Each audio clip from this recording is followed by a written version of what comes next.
Anthony's got a really good episode today. How to have that difficult conversation with your staff. You don't want to have it, but you need to have it. Imagine a perfect world where you can build a restaurant, open the doors, and make loads of money. Unfortunately, those days are over. It takes great leadership, hard work, and long hours to operate a successful restaurant. Together, we can make it happen. This is Restauranttopia. Dave Ross, how you doing? I'm fantastic, Brian. Thank you. How are you? Anthony, how you doing? I've been better. Oh, sorry to hear that. I want to hear you lay down some amazing advice here. I appreciate that, man. And I think it's something we all deal with all the time, right? And Dave, I know you relate to this. Brian, not so much. You're a lawyer. But Dave and I are both pretty non-confrontational people, right? You don't like confrontation. No, I hate it. No, I don't like it either. I do everything with my power to set up my systems and relationships and strategies to make sure I don't have that confrontation, right? But inevitably, we come to pass with confrontation, especially in a leadership role or a management role. You know, at work, your subordinates aren't performing up to snuff or whatever. You got to have those difficult conversations. Yeah, right? Sure. What do you guys like about those difficult conversations? How do you go about them? I would say I do like confrontation, but I will preface this with, I don't like it with the staff. I try to use them as teaching moments and to coach someone up and to help them. But I love that. I'll tell you what, sometimes you just have to have the conversation that's the radical candor and really lay it on someone that, you know, if they're intellectually honest with themselves, they're going to know this issue probably exists. Or if they don't, you know, this is a whole nother issue. But you have to coach people up, and it's just part of the game. And sometimes you're going to hurt people's feelings. Yeah, you took my two biggest talking points are laid in there, right? So the one is you got to help out, you got to support, right? And this is what goes back to David Jones. And when we talked to David Jones about accountability, and the way he addressed his staff was, yes, you're doing something wrong, and I'm going to tell you that, but I'm also going to help you fix it. Yeah. And I think framing it like that. Offer help. Yeah, offer help, right? Yeah. Offer help. Yeah, you can't lead. I mean, you can lead the horse to water, right? And that was his thought. Dave, you have something wrong, and we're both going to talk about that. It's out in the open now. I'm going to give you the support you need to make this right? I love that approach because it doesn't happen in our industry. Usually we just club people over the head and it's all on them to fix it. Yeah. But it's a completely different dynamic when you offer support. Like, hey, look, you look like you need a hand. I'm willing to lend that hand. I think people at that point feel less vulnerable and probably more willing to adapt and make the changes that you need them to change, right? Yeah. Dave, how do you handle difficult conversations? Probably the worst. I'm not good at it. I'm not good at it at all, and I put it off and I delay it. And I was just thinking as you were talking, I'm thinking I'm gonna have to listen back to this episode and take notes. You know what I mean? Because I'm gonna need some of this stuff probably. But no, I'm that's probably one of my weakest points as a leader, honestly. Yeah, gotcha. I appreciate your honesty, man, and vulnerability. So, Brian, you touched on the second point there, and that was radical candor. So we all subscribe to Kim Scott, and we know that talk she did. I can't remember what platform it was on. I always thought it was a TED Talk. It was a TED Talk. Was it a TED Talk? Because she's done it many times. She's written a book about it now. Actually, it went so well. She's to short and sweet. The listener should check that out because it is. I show it all the time, even in the seminars I teach with Hillcrest Academy. That's the video is like right up front. We'll put that in the show notes. That is cool. Yeah, it's awesome. So it essentially comes down to, hey, if my fly's down, tell me my fly's down, right? Because people who are non-confrontational might just say, I don't want to embarrass them. I don't want to tell them. But it's like, listen, they need to know, right? Yeah. Like it's embarrassing in the moment, but in the long run, it's, wow, you're salvaging their ego. That's pretty important stuff. I just had an aha moment. Great. What was it? Like an incredible aha moment. Nice. Will you share or are you going to keep it yourself? No, I'm going to share it. Okay. That'd be awesome if you just kept it yourself. So I just made myself feel like crap, that I have this weakness and vulnerability and all this stuff. And then as you're talking about the fly, I went, well, if Brian's fly was down, I would tell him. If yours, you know what I mean? I start going back and I go, you know what? The times I have a difficulty having the difficult conversations because I don't have the proper relationship to feel comfortable talking to that person. Yeah. Wow. So you need to I go work literally just had that snap in my brain. So you need to go work in your relationships. Exactly. You need to spend more time. Yeah. But the people I have great relationships with, like, you know, I'll call your bullshit out. I'll call your, you know what I mean? Like, 100%. Yeah, you have no problems.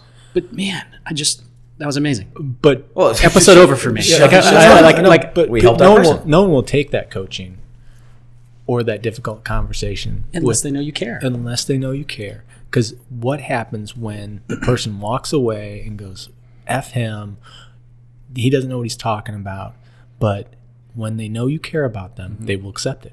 It's that challenge directly thing. What is it? Love deeply, challenge directly, or what does she say, Kim?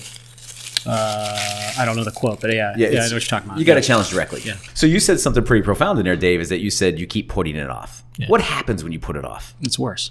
Okay, and why is it worse? Because it just builds up. It builds anxiety. It builds Does it tension. go away? No. It just stays in the back of your brain, rattling around, right? Rattling around. So you're afraid. And it's not fair to the person that needs the coaching, that needs the conversation, Absolutely. that needs the, But here's what happens is we sit around and we say, God, I don't want to have that confrontation. That's embarrassing. And then it manifests and it manifests and it manifests. And it affects you internally and your mental health. By the time you finally build up the gumption to address it, what's your temperament like with that person? might not be good. Yeah. You're already on the annoyed to edge. hell, right?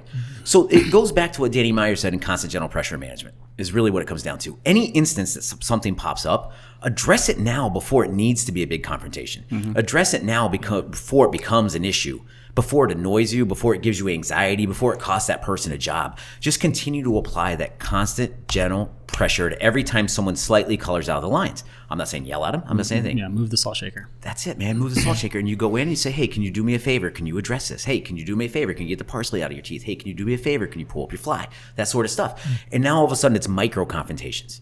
And now you've nipped this in the bud. You haven't let it prolong. You haven't let it build up until it's something like this big ugly monster in the room that's giving you anxiety and stress. And then you have to vomit all over the person in an inappropriate and unprofessional way that causes them now anguish, right? Right.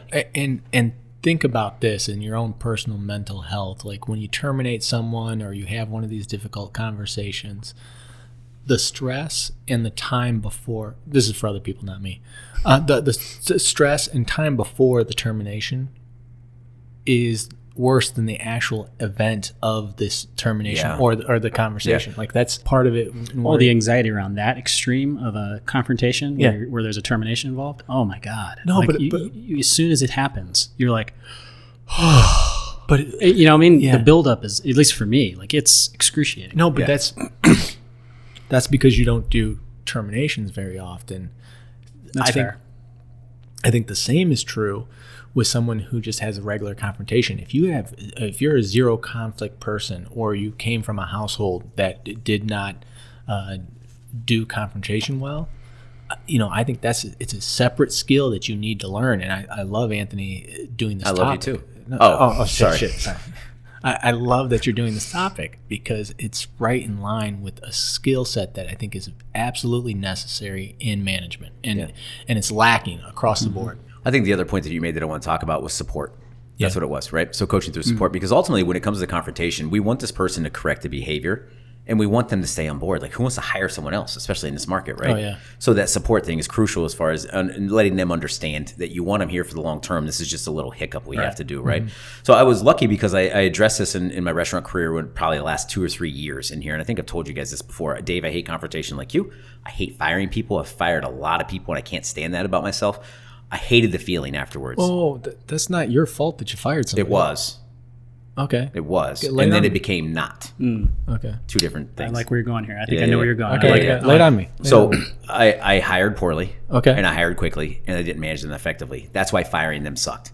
Okay. When I read Setting the Table, when I adopted this constant general pressure mindset, I started a disciplinary, what's it called? A 3-stage discipline process or progressive discipline is the word I was looking for. And I didn't weaponize it anymore. I didn't come up to Brian and say, hey, look, if you don't do this, I'm going to write you up. Yeah. It was, hey, Brian, listen, man, I need you to be on time. Right? I need you to be on time. You understand why. And you're like, yeah, I'm a professional. You hired me because I'm a professional. Of course I know that, right? And then I would go document that. And then a week later, talk to you about it again because you were late again. And then by the end of it, you're the one apologizing to me because I have to fire you. Yeah. And that felt a lot better. So it salvaged my ego. And of course, I didn't want to fire anybody. But the fact is, unfortunately, you're going to have to part ways professionally with some people because they just don't freaking get it. And so if that's the case, I never want it to be my fault. I want to make sure I set them up for success. I gave them the proper guidelines, the proper communication, all that stuff a leader should do properly. If done correctly, it's a different dynamic when you have to terminate people. And also the confrontation becomes much less confrontational because they understand that they didn't meet your expectations that were clearly spelled out. They put the onus then on themselves, and appropriately so, because you did your job as an effective leader. Yeah, and I've done it both ways where, the termination is a surprise. Yeah. And the termination is they saw it coming. Yeah. You know what I mean? And trust me, the process of them seeing it coming is way better than the surprise. Yeah, and also they're preparing themselves financially, mentally. They're prepping their family. I mean, it's consciously or subconsciously. Like they know it's coming, and are they preparing their resume? So the surprise way, aha, gotcha. Like you're fired. Well, it's poor leadership. It is because it is you poor didn't leadership. you didn't allow them to understand what they were doing wrong. Correct. Exactly. Yeah. And again, it's a poor job as a hiring agent. You should want the person's not going to be a perfect fit for the job anyway. You should want to coach them and mold them into what you need, right? Because there's a transition process that happens. Surprise firing doesn't allow for that transition, and your lack of communication thereof obviously didn't promote that either. And then the last point I want to make is: can we stop saving the conversations to the end of the shift? Can we, or at least stop making that promise? Yeah. You talked about anxiety in the process and everything else. And it's like, you go up to someone, you be like, hey, I need to talk to you after your shift. Oh, I hate that. And then so they spend the entire shift worried about what you're going to talk about. Yeah. Right. Wait until your dad gets home. Right. Oh my God. Exactly. Then you go hang out in the shame bush, until he gets home, right? Yeah. David, Michael. Right.